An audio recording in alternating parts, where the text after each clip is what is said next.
Hello dear friends, welcome back. எல்லோரும் எப்படி இருக்கீங்க? நான் கம்ப்ளீட்டாக க்யூர் ஆகிட்டேன். இப்போ தான் நிறைய கேக் ஆர்டர்ஸ்லாம் எடுத்துக்கிட்டு இருக்கேன். கூடிய சீக்கிரம் நிறைய வீடியோஸ்லாம் உங்களுக்காக வெயிட் பண்ணிகிட்ருக்கு. நிறைய வீடியோஸ் அப்லோட் பண்ணிடுறேன். இத்தனை நாள் உங்களோட சப்போர்ட் கொடுத்ததுக்கு ரொம்ப தேங்க்யூ ஸோ மச். நிறைய பேர் விசாரிச்சுட்டு இருந்தீங்க. எல்லாருக்குமே ரொம்ப ரொம்ப ரொம்ப தேங்க்யூ ஸோ மச். இனிமேல் ரெகுலராக வீடியோஸ்லாம் பார்க்கலாம். இப்போது எஸ் ஷேப்பில் வர மோனோகிராம் கேக் எப்படி செய்யலான்னு பார்க்கலாம். 1 kgல ப்ரௌனி ரெசிபி ரெடி பண்ணி அதை 2 6 inch பேனில் ஹாஃபாக பிரித்து பேக் பண்ணி எடுத்துக்கிட்டேன். இப்போ ரெண்டுத்துலேயும் டாப் லேயரை கட் பண்ணிக்கலாம். கட் பண்ணி எடுத்ததுக்கப்புறம் ரெண்டுத்தையும் இதே போல் ஈவனாக வச்சுட்டு ஒரு ஸ்ட்ரைட்டாக ஒரு லைன் போட்டுக்கோங்க. அப்புறம் ரெண்டுத்துலேயும் ஹாஃபாக பிரித்த மாதிரி, அதாவது ரெண்டுத்துலேயும் ப்ளஸ் சிம்பிள் ஈவனாக இருக்கணும். அதே போல் பிரித்து எடுத்துக்கலாம். ஃபுல்லாக கட் பண்ணிட வேணாம், ஜஸ்ட்டு ஒரு இம்ப்ரெஷன் மட்டும் வந்தால் போதும்.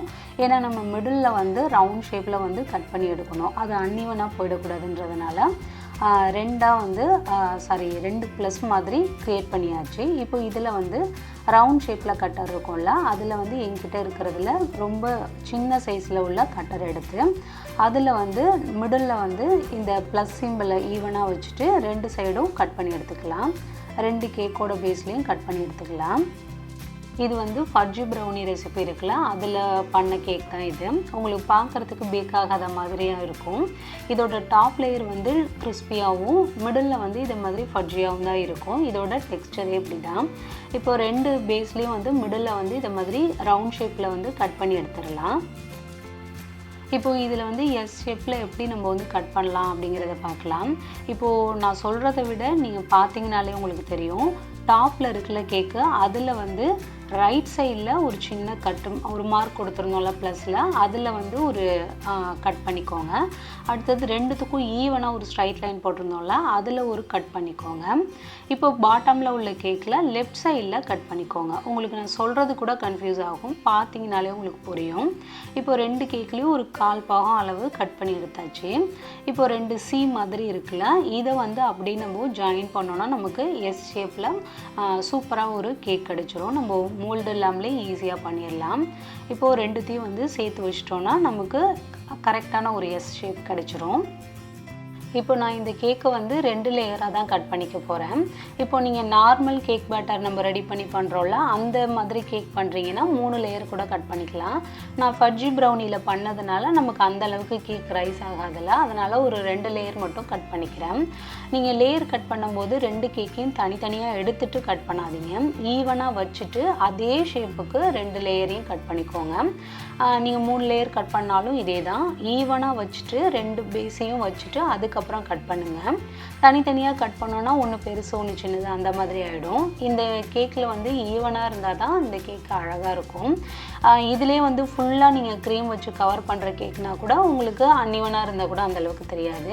இது என்ன ஷேப்பில் நம்ம கட் பண்ணுறோமோ அது வெளியில் அப்படியே ப்ரொஜெக்ட் ஆகி தெரியும். அதனால தான் சொல்கிறேன், ஈவனாக கட் பண்ணிக்கோங்க.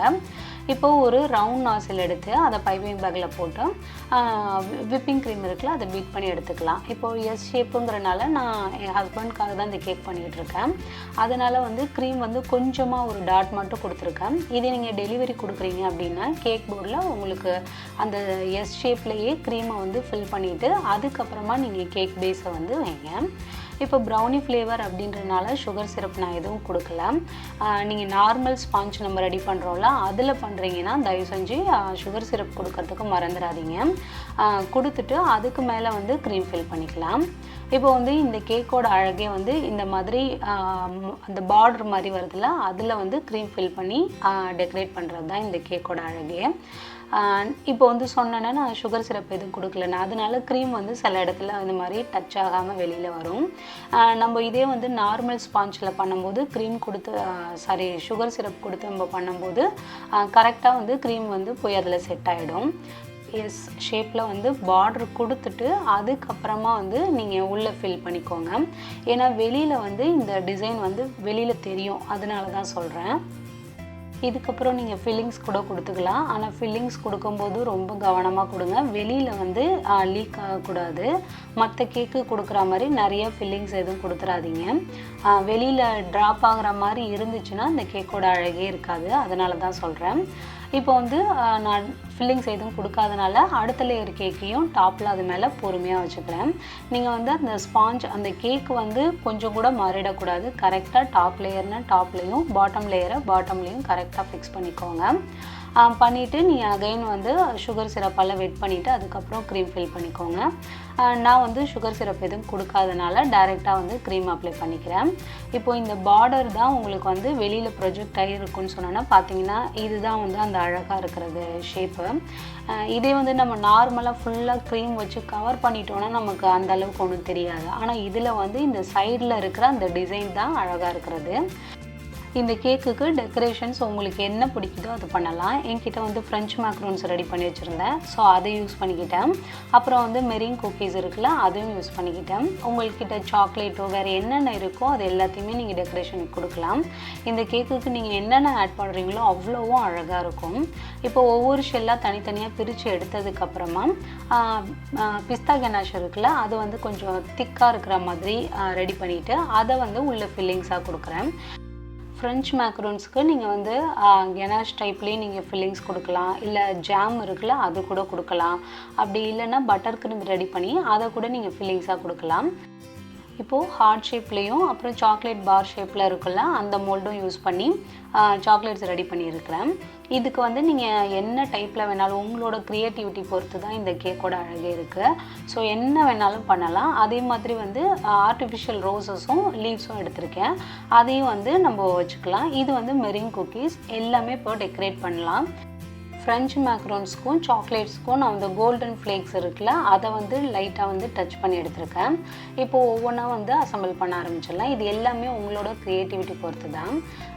டாப்பில் வந்து மெரிங் குக்கீஸும் யூஸ் பண்ணியிருக்கேன். மெரிங் குக்கீஸ் அப்புறம் ஃப்ரெஞ்ச் மேக்ரோன் இது எல்லாத்தோட ரெசிப்பியும் கூடிய சீக்கிரம் அப்லோட் பண்ணிடுறேன். கலர் கலராக வந்து நீங்கள் ரெடி பண்ணிக்கிட்டிங்கன்னா ஒரு பாக்ஸில் ஏர்டைட்டாக போட்டு வச்சுட்டிங்கன்னா எப்போ வேணுமோ அப்போ யூஸ் பண்ணிக்கலாம். ஆனால் வந்து மெரிங் குக்கீஸ்லாம் ரொம்ப நாள் வச்சுக்க முடியாது. மற்றபடி ஃப்ரெஞ்ச் மேக்ரோன்ஸ்லாம் வந்து நீங்கள் 6 மந்த்து கிட்ட கூட யூஸ் பண்ணிக்கலாம். கரெக்டாக ஏர்டைட்டாக போட்டு யூஸ் பண்ணணும். உங்கள் எல்லாத்துக்கும் வந்து நான் ரெசிபி வீடியோ கூடிய சீக்கிரம் அப்லோட் பண்ணிடுறேன். இப்போது டாப்பில் வந்து மெரிங் குக்கீஸ் அப்புறம் ஃப்ரெஞ்ச் மேக்ரோன் சாக்லேட்ஸ் எல்லாமே வச்சதுக்கப்புறமா பேலன்ஸ் இருக்கிற அந்த கேப்லலாம் வந்து ஆர்டிஃபிஷியல் ரோஸஸும் அப்புறம் வந்து லீவ்ஸும் வச்சு டெக்கரேட் பண்ணிக்கிறேன். இப்போ உங்ககிட்ட ஃப்ரெஞ்ச் மேக்ரோன்ஸோ மெரிங் குக்கீஸோ இல்லை அப்படின்ற பட்சத்தில் நீங்கள் டாப்பில் வந்து ரெடிமேடாக சாக்லேட்ஸ் இருக்குல்ல அது கூட யூஸ் பண்ணிக்கலாம். குக்கீஸு என்ன வேணாலும் யூஸ் பண்ணிக்கலாம். ரியல் ஃப்ளவர்ஸ் கூட நீங்கள் வச்சிங்கன்னா இன்னும் அழகாகவும் இருக்கும். இப்போ இந்த கேக் வந்து என்னோடய ஹஸ்பண்டோட பர்த்டேக்கு பண்ணதுனால அவரோட நேம் வந்து ஃபஸ்ட்டு எஸ்ஸில் ஸ்டார்ட் ஆகிறதுனால எஸ் ஷேப்பில் பண்ணியிருந்தேன். இப்போ வந்து இதுலேயே நிறைய ஷேப் இருக்குது, நிறைய லெட்டர்ஸ் இருக்குல்ல, அது எல்லாத்துலேயும் வந்து எனக்கு ஆர்டர்ஸ் கிடைக்க உங்களுக்கு ஒவ்வொன்றா வந்து அப்லோட் பண்ணிடுறேன். இப்போ அவரோட பர்த்டேக்காக பண்ணதுனால அவருக்கு தனியாக ஒரு கிஃப்ட் ஹேம்பர் மாதிரியும் ரெடி பண்ணியிருந்தேன். ஷர்ட்டு, பர்ஃப்யூம், சாக்லேட்ஸு அப்புறம் ஆர்டிஃபிஷியல் ரோசஸ் இது மாதிரி நிறைய வச்சு கிஃப்ட் ஹேம்பர் மாதிரியும் ரெடி பண்ணியிருந்தேன். ஒரு கிளிப்பிங் மாதிரி உங்களுக்கு கொடுக்குறேன், அதையும் பாருங்கள். இந்த வீடியோ உங்களுக்கு பிடிச்சிருக்குன்னு நம்புகிறேன். பிடிச்சிருந்தா ப்ளீஸ் லைக் பண்ணுங்கள், சப்ஸ்கிரைப் பண்ணுங்கள். பக்கத்தில் இருக்க பெல் ஐக்கானில் ஆளுங்கிற பட்டனை ப்ரெஸ் பண்ணுங்கள்.